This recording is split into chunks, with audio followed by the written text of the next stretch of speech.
Bhogapuram airport ప్రారంభానికి సిద్ధమైంది. August 1న ప్రధాని మోదీ చేతుల మీదుగా ప్రారంభోత్సవానికి ప్రభుత్వం ఏర్పాట్లు చేస్తోంది. టెస్ట్ రన్లు పూర్తి చేసుకుని రెడీ టు టేక్ ఆఫ్ అంటున్న భోగాపురం ఎయిర్పోర్టుపై మా ప్రతినిధి ఆదిత్య పవన్ స్పెషల్ రిపోర్ట్ ఇప్పుడు చూద్దాం. ఆంధ్రప్రదేశ్ ప్రగతికి నిలువెత్తు సోపానం అల్లూరి సీతారామరాజు అంతర్జాతీయ విమానాశ్రయం భోగాపురం. ప్రస్తుతం నేను ఇక్కడే ఉన్నాను. భోగాపురం విమానాశ్రయంలో ప్రధాన ముఖద్వారం నా వెనుక కనిపిస్తోంది. ఫ్లయింగ్ ఫిష్ డిజైన్ తోటి దీన్ని నిర్మాణం చేశారు. గంటకి 270 కిలోమీటర్ల వేగంతో బలమైన వేగంతో ఉన్నటువంటి తుఫాన్లు వచ్చినా సరే ఏ విధమైన చెక్కు చెదరకుండా అద్భుతమైన ఇంజనీరింగ్ విధానంతో డిజైన్తో అల్లూరి సీతారామరాజు అంతర్జాతీయ విమానాశ్రయాన్ని నిర్మించారు. 2200 ఎకరాల్లో 4500 కోట్లు ఖర్చు పెట్టి ఈ నిర్మాణం చేపడుతున్నారు. మొత్తం 3.8 కిలోమీటర్ల రన్వే నిర్మాణం పూర్తయింది.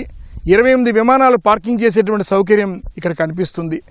జాతీయ రహదారి 16కి కేవలం 1 కిలోమీటర్ దూరంలోనే ఈ భోగాపురం విమానాశ్రయాన్ని నిర్మిస్తున్నారు.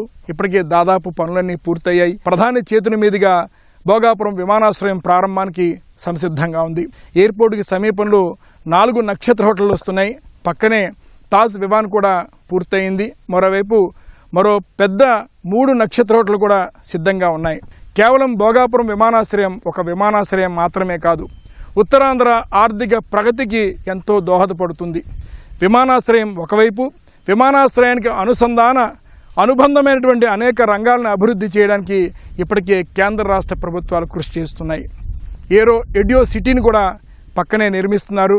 ఫలితంగా విమానాశ్రయానికి సంబంధించినటువంటి అనేక ఉపాధి అవకాశాలు కల్పించే విధంగా, యువతకి ఉపాధి ఇచ్చేటువంటి విధంగా అనేక కొలువులు ఇక్కడ రానున్నాయి. ఆ కొలువులు వచ్చేటువంటి విధానమైనటువంటి నైపుణ్యం ఇచ్చే విధంగా కూడా ఏరో ఎడియో సిటీని కూడా నిర్మాణం చేస్తున్నారు. అటు శ్రీకాకుళానికి, విజయనగరానికి, విశాఖపట్నానికి కూడా అనువైనటువంటి ప్రదేశంలో భోగాపురం విమానాశ్రయాన్ని నిర్మించారు. అందరికీ కూడా దగ్గరగా ఉండే విధంగా ఇటు ఉత్తరాంధ్ర ప్రజలందరూ కూడా అంతర్జాతీయ ప్రయాణాలు చేయడానికి, దేశీయంగా ఇతర నగరాలు వెళ్ళడానికి కోసం domestic, international airport facility, flight facility ఉండే విధంగా కూడా భోగాపురం ఎయిర్పోర్ట్ నిర్మాణం పూర్తి చేశారు. భోగాపురం ఎయిర్పోర్ట్కి అనుసంధానంగా ఇప్పటికే విఎంఆర్డీఏ 7 రహదారుల నిర్మాణాన్ని చేపట్టింది. దాదాపు చాలా రహదారులన్నీ కూడా పూర్తయ్యాయి. జాతీయ రహదారి అనుసంధానం చేస్తూ రహదారి నిర్మాణం కూడా పూర్తయింది. అలాగే అడవివరం, సొంటియా మీదుగా మరో రహదారిని కూడా విఎంఆర్డీఏ పూర్తి చేసింది. రాంబిల్లి నుంచి విశాఖపట్నం, అదే ఇతర ప్రాంతాల్లో ఉన్న వారంతా కూడా భోగాపురం విమానాశ్రయం రావడానికి అనువుగా ఉండే విధంగా ఒక సెమీ రింగ్ రోడ్, 102 కిలోమీటర్ల ఒక సెమీ రింగ్ రోడ్ని కూడా రాంబిల్లి భోగాపురానికి నిర్మిస్తున్నారు.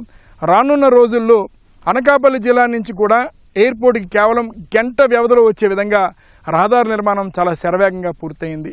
భోగాపురం విమానాశ్రయం రావడం వల్ల ఫార్మా రంగానికి, డేటా రంగానికి, ఐటీ రంగానికి కూడా ఎంతో ఉపయోగకరంగా ఉంటుంది. ఇతర దేశాల నుంచి చాలా సులువుగా భోగాపురం విమానాశ్రయం చేరుకోవచ్చు. భోగాపురం విమానాశ్రయం వల్ల కేవలం విమాన రంగం మాత్రమే కాదు, ఈ పరిసర ప్రాంతాల్లో ఆతిథ్య రంగం అభివృద్ధి అవుతుంది, పర్యాటక రంగం అభివృద్ధి అవుతుంది.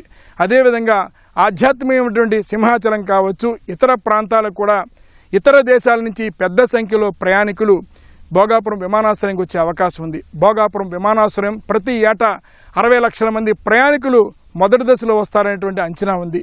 రానున్న రోజుల్లో 40 మిలియన్ ప్రయాణికుల సౌకర్యాన్ని అందించే విధంగా భోగాపురం విమానాశ్రయం నిర్మాణం పూర్తి చేసుకుంది, సౌకర్యాలు అందిస్తుంది. అదేవిధంగా భోగాపురం విమానాశ్రయంకి ఎన్నో అద్భుతమైనటువంటి మౌలిక సదుపాయాలు ఉన్నాయి. ఇక్కడ వినియోగించే ప్రతి నీటి బొట్టు కూడా ఇతర ప్రాంతాలు చేరే విధంగా డ్రైనేజీ వ్యవస్థను పూర్తి చేశారు, రహదారుల్ని పూర్తి చేశారు. మరోవైపు ప్రయాణికుల సౌకర్యాలు కల్పిస్తూ అనేక మౌలిక వసతులను కూడా భోగాపురం విమానాశ్రయం పూర్తి చేసుకుంది. జిఎంఆర్ సంస్థ ఢిల్లీలోను, శంషాబాద్, హైదరాబాద్లోను అద్భుతమైనటువంటి పనితీరు చూపించేటువంటి అనుభవం ఉన్న సంస్థ జిఎంఆర్ సంస్థ భోగాపురంలో అల్లూరి సీతారామరాజు అంతర్జాతీయ విమానాశ్రయం నిర్మిస్తోంది. దాదాపు నిర్మాణం అంతా పూర్తయింది. కెమెరా పర్సన్ నరేష్తో ఆదిత్య పవన్, భోగాపురం.